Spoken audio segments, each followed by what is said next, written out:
யமுனா, நீ உன்னோட லட்சியத்தில் ஜெயிக்க என்னோட பரிபூர்ணமான வாழ்த்துக்கள்.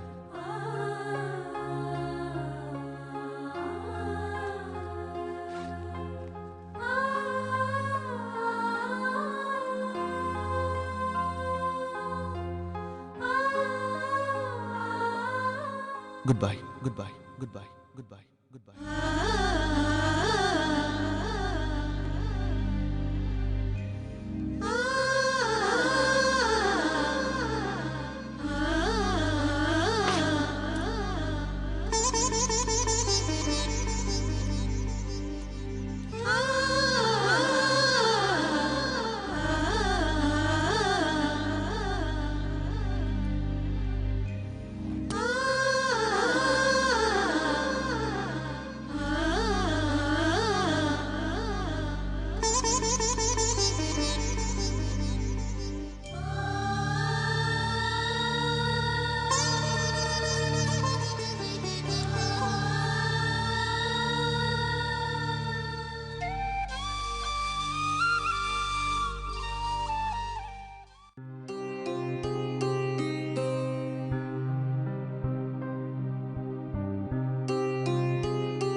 இந்தாங்க.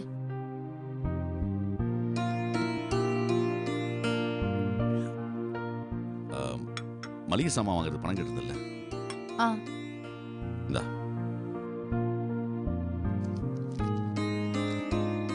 என்ன இது?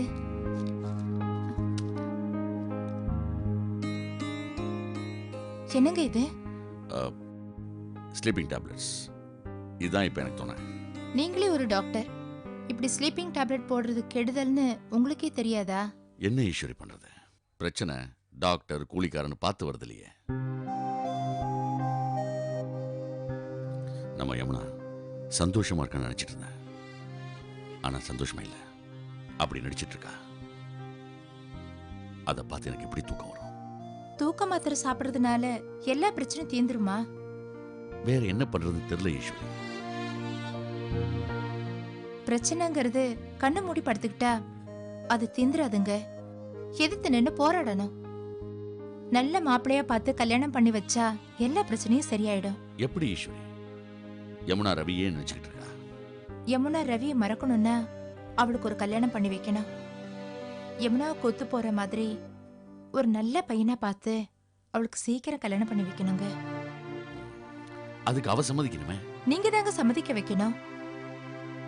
யமுனா மருத்துவம் லட்சியம்னு இருந்தாலும் அவளோட மனசுல ரவி வெறுமையை உண்டாக்கிட்டு போயிட்டா. அத நாம தாங்க சரி செய்யணும். இந்த உலகம் ரொம்ப பொல்லாதது. நம்ம முன்னாடி அவளை பெருசா பாராட்டும், ஆனா அவ போனதுக்கு அப்புறம் அவளை பத்தி தப்பா தாங்க பேசும். அந்த பேச்சில் அவ காதல கேட்டா கஷ்டம் தானே. புரியுது ஈஸ்வரி. நான் நாளைக்கு பட்டாபியன்ட்டு பேசி யமுனாவுக்கு ஒரு நல்ல மாப்பிள்ளைய பார்க்க சொல்றேன். வாஸ்தவம் தாங்க. யமுனாவுக்கு புரியுற மாதிரி கொஞ்சம் பொறுமையா பேசுங்க. என்னால முடியாது ஈஸ்வரி. அதை பட்டாபியன் பொறுப்புல ஒப்படைச்சிடறேன். அவர் பார்த்து செய்வார். சரி ஈஸ்வரி, நான் வரேன். சரி வாங்க.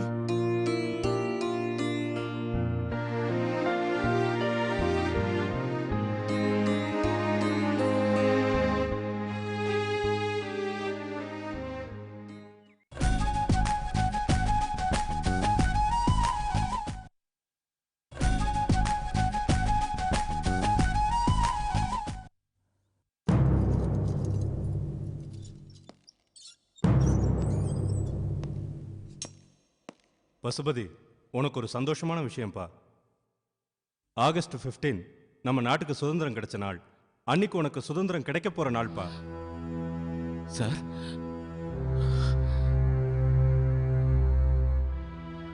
ஆமாப்பா. சுதந்திர தினத்தன்னைக்கு சில கைதிகளோட நன்னடத்தை காரணமா அவங்க தண்டனை காலங்களை குறைச்சு கொஞ்சம் பேரை ரிலீஸ் பண்ணுவாங்க. இந்த வருஷம் இந்த ஜெயில இருந்து லிஸ்ட் எடுத்தாங்க.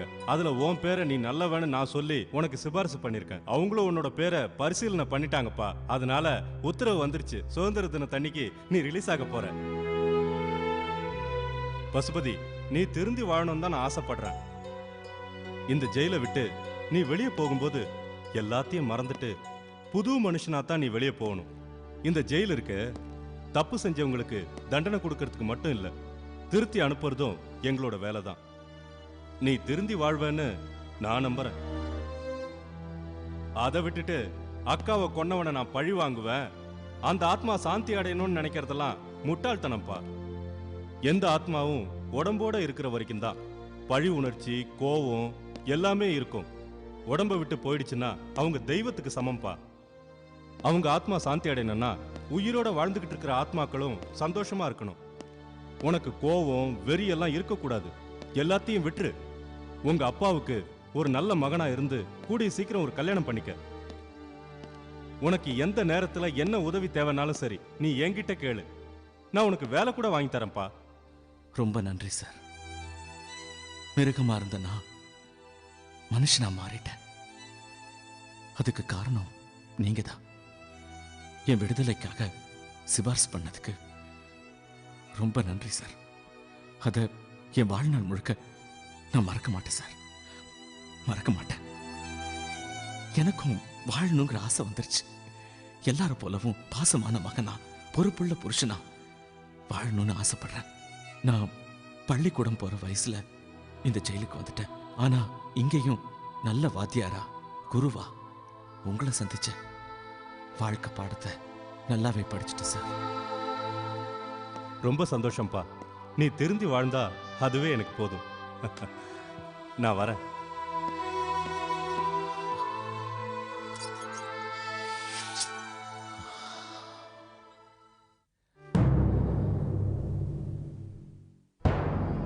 என்ன மன்னிச்சிடுங்க சார். தப்பு செஞ்சவன் திருந்தத்தான் ஜெயில்னு சொன்னீங்க. ஆனா தப்பு செஞ்சவன் சந்தோஷமா வெளியே நடமாடிக்கிட்டு இருக்கான். அவனுக்கு தண்டனை தந்தே ஆகணும். சிவசங்கரனோட முகமுடிய கிழிச்சு யமுனா கிட்டேருந்து அவனை பிரிக்கணும். அவனை தனி மரமாக்கி கொஞ்சம் கொஞ்சமா கொல்லணும். இது எங்க அக்கா ஆத்மா சாந்தி அடையறதுக்காக மட்டும் இல்ல, எங்க அக்கா பொண்ணுங்க சந்தோஷமா வாழணுங்கிறதுக்காக. அதுக்காக நான் இன்னொரு தடவை ஜெயிலுக்கு வந்தாலும் எனக்கு கவலை இல்லை.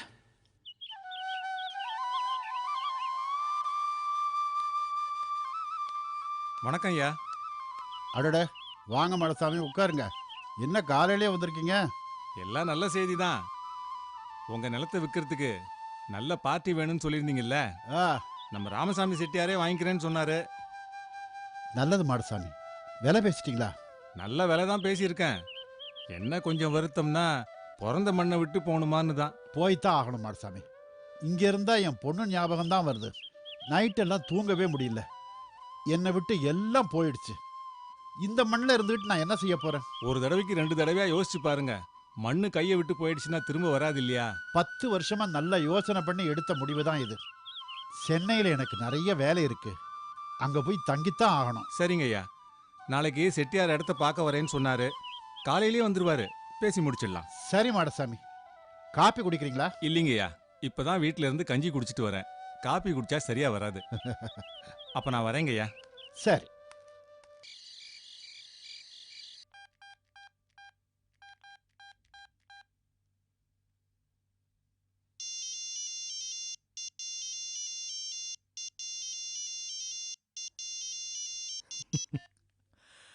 ஹாய் பாவனா. இப்போதைக்கு நான் சுமாரா தாண்டா இருக்கேன். நாளையில இருந்து நான் சந்தோஷமா இருக்க போறேன். எப்படி? நாளைக்கு தான் நான் உன்னை மீட் பண்ண போறேனே. அப்படியா? அப்போ இன்னைக்கு என்னோட தூக்கம் போச்சு. இன்னைக்கு இல்ல, இனிமே உன்னோட தூக்கமே போச்சுன்னு நீ சொல்ல போற. அதான் உனக்கு கரெக்டா இருக்கும். சரி, எத்தனை மணிக்கு ஃப்ளைட்? ஈவினிங் 5 o'clock நான் கரெக்டா ஏர்போர்ட். ஆமா, நான் வரப்போற விஷயத்த உங்க அம்மாட்ட சொல்லிட்டியா? ஏய், நீங்க இத்தனை வருஷத்துக்கு அப்புறம் என்கிட்ட பேசுற. அம்மாட்ட பேசிக்கலாம் வா. ஓகேடா. ஏ பாவனா, இப்ப எப்படி இருக்க? பார்த்த உடனே ஐடென்டிஃபை பண்ணிக்கலாமா இல்ல சிரமம் இருக்குமா? நீ எப்படி அதே மாதிரி இருக்கேன்னு சொன்னியோ, நானும் அதே மாதிரி தான் இருக்கேன். ஒன்னும் சிரமம் இல்ல. அதுவும் இல்லாம ஏர்போர்ட்லயே ஒரு அழகான பொண்ணு வரானா, அது நான் தான். Don't worry. பாவனா பாவனா, இன்னும் உனக்கு அந்த குறும்பு போகல. சரி, நாளைக்கு நானே வந்து ரிசீவ் பண்ணிக்கிறேன். ஓகேடா, பாய். நேர்ல மீட் பண்ணுவோம். Take care. பாய்.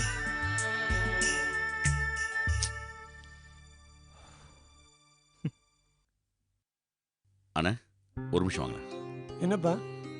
பூஜை முடிஞ்சுதா? முடிச்சாச்சு. உங்ககிட்ட கொஞ்சம் தனியாக பேசணும். என்ன விஷயம்? வந்து நேற்று ஈஸ்வரி நான் பார்த்துட்டு வந்தேன். யமுனாவுக்கு சீக்கிரமாக ஒரு நல்ல மாப்பிள்ளையை பார்த்து கல்யாணம் பண்ணி வைக்கணும்னு ஆசைப்பட்றேன். அதுவும் சரிதானே? யமுனா என்னதான் நம்மக்கிட்ட சிரித்து பேசிக்கிட்டு இருந்தாலும் மனசுக்குள்ளே ஒரு வருத்தம் இருக்க தானே செய்யும். உண்மைதான் சங்கரா. ஒரு பொண்ணோட மனசு இன்னொரு பொண்ணுக்கு தான் தெரியும்னு சொல்லுவாங்க. அது எவ்வளோ சரியா இருக்கு பார்த்தியா? ஒரு தாயோட ஸ்தானத்துல இருந்து ஈஸ்வரி அவளை பார்த்ததுனால தான் யமுனாவோட மனசு அவளுக்கு புரிஞ்சிருக்கு. இது நமக்கு தோணாம போச்சு பார்த்தியா? கூடிய சீக்கிரம் தரகர்கிட்ட சொல்லி நல்ல மாப்பிள்ளையா பார்க்கணும்ப்பா. அதெல்லாம் பார்த்துடலாண்ணே. ஆனால் யமுனா இதுக்கு சம்மதிக்கணுமே. ரவியை ஆழமாக நேசிச்சிருக்கா. அதுலேருந்து அவள் விடுபடணும். அது மட்டும் இல்லாமல் ஹாஸ்பிட்டலு சோஷியல் சர்வீஸ்னே அலைஞ்சிட்டு இருக்கா. சங்கரா, அவன் மனசுக்கு பிடிக்கிற மாதிரி அவன் லட்சியத்துக்கு ஒத்து போகிற மாதிரி குணமான ஒரு மாப்பிள்ளையா பார்த்துட்டா போச்சு. ஆனால் நல்ல குணமுள்ள மாப்பிள்ளையை கண்டுபிடிச்சிடலாம். ஆனால் யமுனா மாதிரியே சோஷியல் சர்வீஸ் உள்ள ஒரு மாப்பிள்ளையை கண்டுபிடிக்க கஷ்டமாச்சே. அதெல்லாம் தானா வந்து அமையும்பா. ஆண்டவன் யமுனாவுக்கு ஏற்ற மாப்பிள்ளையா நிச்சயம் படைச்சிருப்பான். ஆனால் நான் போய் இதை பற்றி யமுனாட்ட பேசினா ஹாஸ்பிட்டலில் அது இதுன்னு சொல்லி என்னை சமாளிச்சிருவா. ஆஸ் அ டாக்டர் இதை பற்றி உங்களுக்கு தெரியாதான்னு என்னையே மடக்கிடுவா. நீங்கள் தான் யமுனா கிட்ட பேசி கன்வின்ஸ் பண்ணி ஆகணும். நான் பேசுகிறேன்டா. யமுனாவோட மனசை மாற்ற வேண்டியது என் பொறுப்பு. நீ நம்ம தரகர் நடராஜனை பார்த்து விஷயத்த சொல்லிடு. சரிண்ணா. அண்ணா, யமுனா நல்ல மூடில் இருக்கும்போது பேசி சம்மதம் வாங்கிடுங்க. ஓகே, நான் ஹாஸ்பிட்டல் கிளம்புறேன். போயிட்டு வா. வரேன்.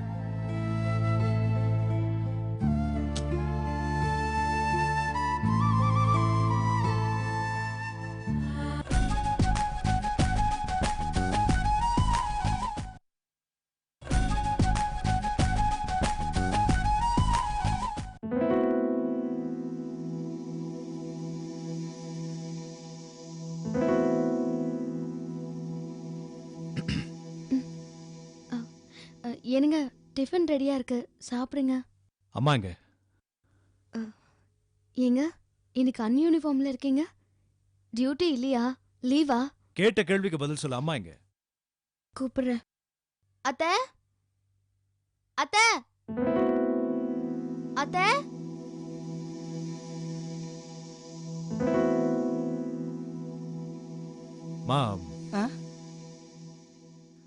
நம்ம வீட்டுக்கு ஒரு கெஸ்ட் வர போறாங்க. அவங்க இங்க தான் தங்க போறாங்க. யாருப்பா? பேர் பாவனா. என்னோட சீஃப் ஒருத்தரோட பொண்ணு.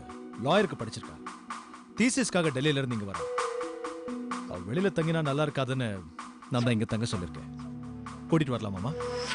தாராளமா கூட்டிட்டு வா. இதுக்கெல்லாம் போய் என்கிட்ட பர்மிஷன் கேட்கணுமா? வர்றவங்க மனசு கோணாம இவ பாத்துக்கிட்டா சரி. முகம் கோணாம பாத்துக்கணும். எனக்கு ஏதாவது ரிப்போர்ட் வந்துச்சுன்னா தோலை உரிச்சிருவேன். அம்மா, ஏ ரூம்க்கு பக்கத்துல ரெடி பண்ணி வைங்க. இன்னும் 1 hourல வந்துருவேன். ரெடி பண்ணி. சரிப்பா, நீ கூட்டிட்டு வா, நான் எல்லாத்தையும் ரெடி பண்றேன். என்னங்க,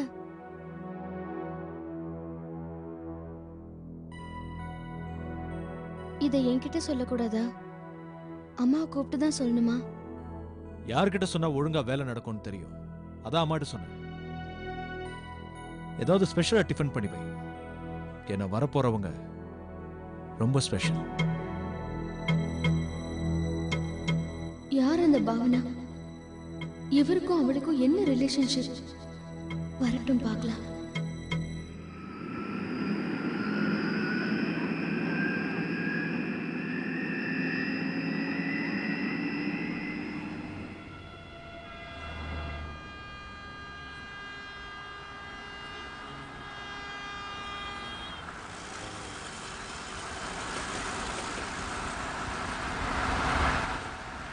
பாண்டியன், அப்ப பார்த்த மாதிரியே இன்னும் ட்ரிம்மா சூப்பரா அப்படியே இருக்கே.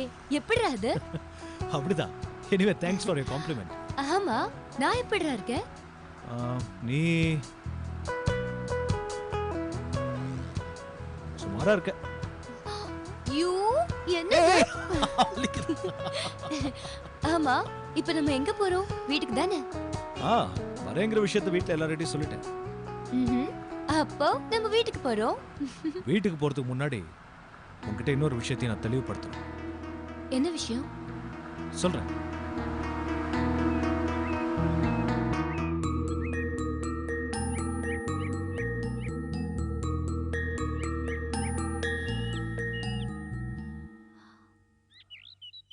என்ன இன்ஸ்பெக்டர் சார், என்ன முக்கியமான விஷயம் சொல்லுங்க.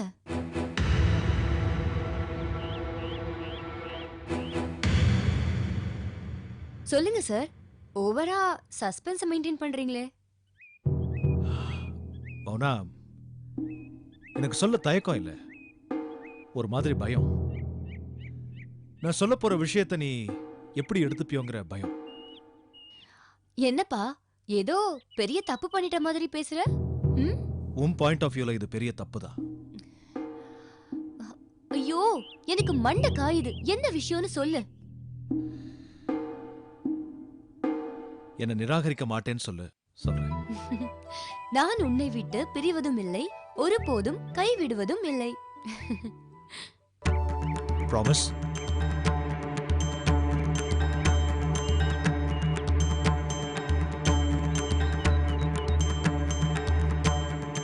ப்ராமிஸ்.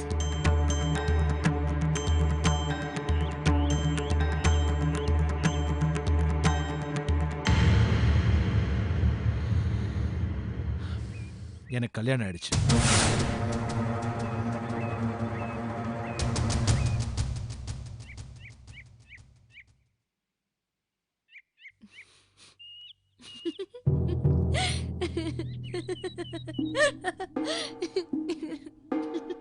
ஏன் சிரிக்கிற? பாண்டியா, இது ஏப்ரல் 1 இல்ல, ஜூலை. என்ன ஃபூல் ஆகணும்னு நினைச்சு நீயே ஃபூல் ஆயிடாத, ஓகே? சீரியஸா சொல்றேன் பாவனா, நீ நம்ப மாட்டேன்னு எனக்கு தெரியும். அதான் போட்டோவையே கொண்டு வந்திருக்கேன், பாரு.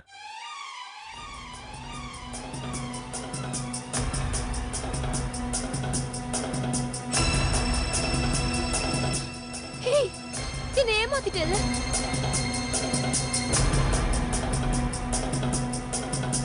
அறிமுகமாகிய அனுபவமெல்லாம் பொய்முகம் காட்டுதே நெடுங்காலமா. தாய்மைக்கு மேலொரு தெய்வமும் இல்லை, தாமரை பூவுக்கு பனித்துளி பிள்ளை. உயிர் தேசத்தின் மனசாட்சினி, வந்த பாசத்தின் அரசாட்சினி.